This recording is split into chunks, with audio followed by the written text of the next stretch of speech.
Da, do, do, do, da, do. Okay. Do, re, mi, fa, sol, la, di, do. Do, a deer, a female deer. Re, a drop of golden sun. Welcome back. I am your host, Susanna May O'Hagan, and today we're going to be talking about The Bride He Bought Online. I do not know if this is based on a true story. I have seen a lot of Lifetime movies that are and aren't, so I'm not 100% sure. Let's get to it and do it. The Bride He Bought Online is a 2015 American television thriller film written and directed by Christina and starring Anne, Alexander Paul, and Jamie. It was broadcast on Lifetime Network in the United States on July 18th, 2015. The plot. What starts out as a harmless online prank takes a turn for 17-year-old Avery when her best friend Mandy and Kaylee create a fake profile for an international dating website and begin to communicate with a lonely social intent computer programmer named John Bennett. Having lived a life of isolation and bullying, John becomes consumed by his desire for revenge after learning he was catfished by the girls. Doing some digging online, my throat hurts, sorry, finds that the photo of his non-existent girlfriend was actually that of a deceased Filipino model, then uncovers the identities of the three girls who played him like a fool on their blog with their cruel prank. While both Avery and Mandy feel bad for what they did to him and show some remorse, Kaylee doesn't, being the mean girl of their school. John decides to get back at the girls by hiring a good-looking guy about their age named Nick. Nick is a male and knows John and tells him he is playing a trick on his niece and wants him to get the three girls to fall for him and then stand them up. John finds their hangout, the Skate Lab skate park, and send Nick there to flirt with them. The plan works well, as both Kaylee and Mandy express interest and give him their phone number. Nick tells the girls he had just moved from Pittsburgh and they invite him to a party that Avery is throwing. Though he fails to show, Nick then sends a text message inviting Kaylee and Mandy to Skate Lab. And when they arrive, it seems as though no one is there. John kidnaps Mandy outside the hangout first, which Kaylee initially thinks is a practical joke being pulled on by Mandy or Avery. Kaylee returns to the party and plays a practical joke on Avery's crush, Trevor, pouring water on his pants. Then posts a video of the prank on their vlog. At this point, Avery has had enough of Kaylee and ends their friendship. Upon returning home, Kaylee turns on the TV, but John uses his computer hacking skills to scare her by turning off the security cameras in Kaylee's home. Having succeeded in panicking her, he then enters the house and kidnaps Kaylee at gunpoint, taking her to the warehouse where he is holding Mandy hostage. The next day, Avery is being interviewed by an agent as the parents of Kaylee and Mandy are looking for their daughters. Avery tells the agent about Nick, and the cops mark him as a suspect. Nick spoke to the cops, straightened everything out, and told him about John, and he was unaware what he was doing. Later that day, Avery is also kidnapped by John, and having now captured all three girls, he takes them to sell them to a man he found online. The man is going to sell them. However, John gets scammed by the man, who only takes Kaylee with him. Afterwards, John takes Mandy and Avery back to the warehouse, where Avery slashes him with a piece of glass and tries to escape, but is unsuccessful. Upon returning home, John's neighbor offers to find him someone else to help with the girls. And the pair return to the warehouse. However, instead of aiding John in his attempt, the neighbor uh, gets him in the arm, allowing Mandy and Avery to escape. John then retaliates by killing his neighbor in the chest and tries to find and recapture the girls, but is unable to due to his injuries. While the girls hide in the warehouse armed with the neighbors and a cell phone, they call the police and are saved. Though a defeated John commits suicide in despair before he can be arrested.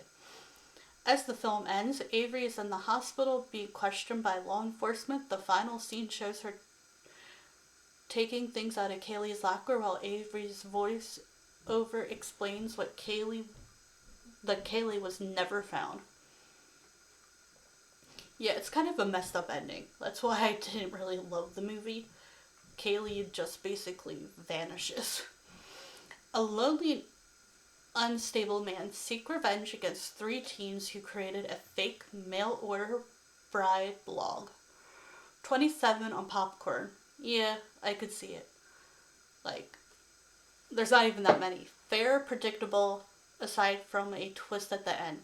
I really like this movie. Trevor plays a disturbing individual to the T, and Anne is perfect as the good girl wanting to try to do the right thing, while best friend is the bad seed with evil intentions preying upon a seemingly helpless who is desperate for female attention and a relationship. The story is multifaceted with good character development and an interesting plot twist. It's 1 hour and 30 minutes, mystery thriller. It is a very weird movie.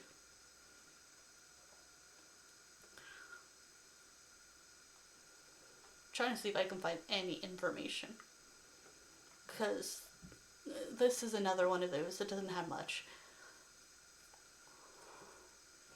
What starts out as a harmless prank blog takes a dark turn for 17-year-old Avery when her friends Mandy and Kaylee create a fake profile for an intentional dating site and begin to communicate with a lonely social inept computer programmer named John. Having lived a life of isolation and bullying, the humiliation he feels when he realizes he's been duped unleashes a wrath that no one would have expected. Not much on here. At the beginning, Avery states Mandy 5 years ago she moved here from San Francisco. Yet a few minutes later, Kaylee says this is our last year together before we all go off to college. We have been friends since the 3rd grade, so they are in the 12th grade now. Now, if Mandy moved here 5 years ago, and that means she didn't meet them until 7th grade, the bag the detective used for the necklace is not a police evidence bag. It is a property bag, such as used at a jail. It's about all you get.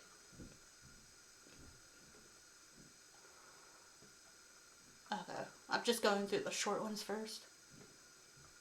So, Kaylee was a villainess from the 2015 Lifetime film The Bride He Bought Online. She was a high school student and friend of Avery and Mandy.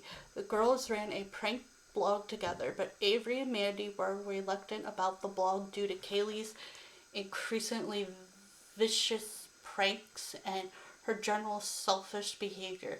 She expressed desire to sell the blog in order to work on it professionally and avoid having to go to college, despite Avery's objection. When Kaylee came across a mail order bride website, she got the idea of creating a fake profile on the site in order to catfish someone.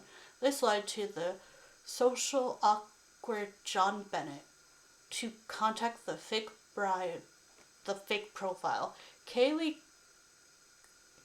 casually refers to John as a total loser before engaging in a relationship with him, eventually leading John to send her money so she could fly to the US to visit.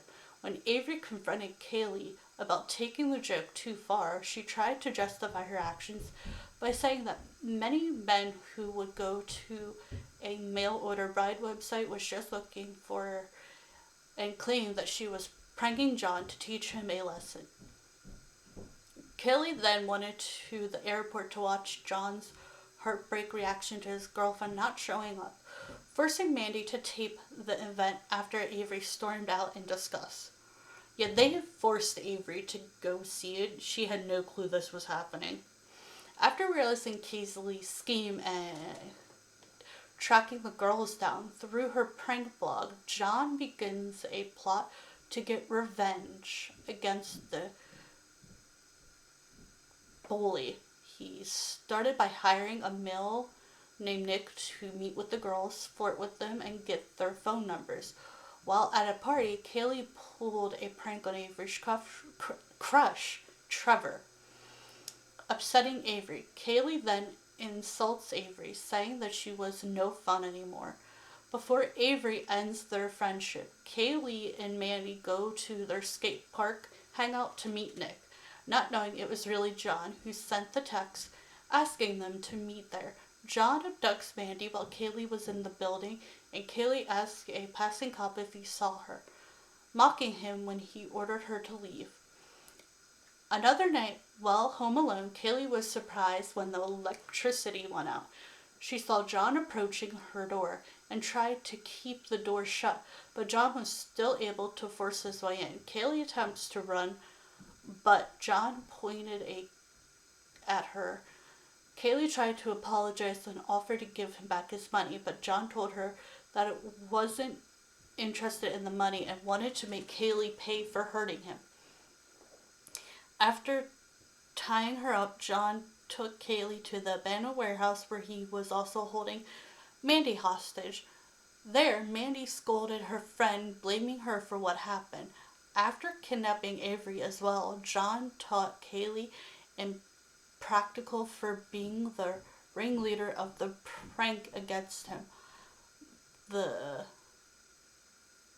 verdict: Kaylee continued to insult John, even spitting in his face, and continued her assertion that John was only interested in his fake girlfriend.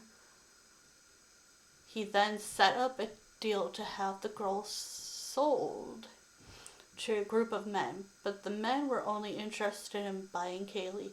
After their leader slaps Kaylee, she was forced into the car before John was forced by the gang to leave. Despite Mandy and Avery beg him to go back to get Kaylee, after the ordeal ended with John committing suicide, Mandy and Avery escape with their lives. A search begins for Kaylee, but she was never found, making her official fate unknown. Trivia: Annalise Crochet also appeared in 28 series Cobra Kai as villainous bully Yasmin. If John had done his homework before going to the airport, he would have avoided being a victim of the girls' prank. Since he had the proof that they pulled this prank, all he had to do was forward it to the school principal and also to the girls' parents. This would have been more than enough to shame the girls, and the school would have given everyone a concrete lesson about how harmful online pranks could be. This would have taken Kaylee down a few pegs. I think Kaylee Mack saved Soul, and years later she became the leader of the crime. Then she... Okay. That's just like what they think. Kaylee is gone forever in The Bride. I felt less bad. Got what she deserved.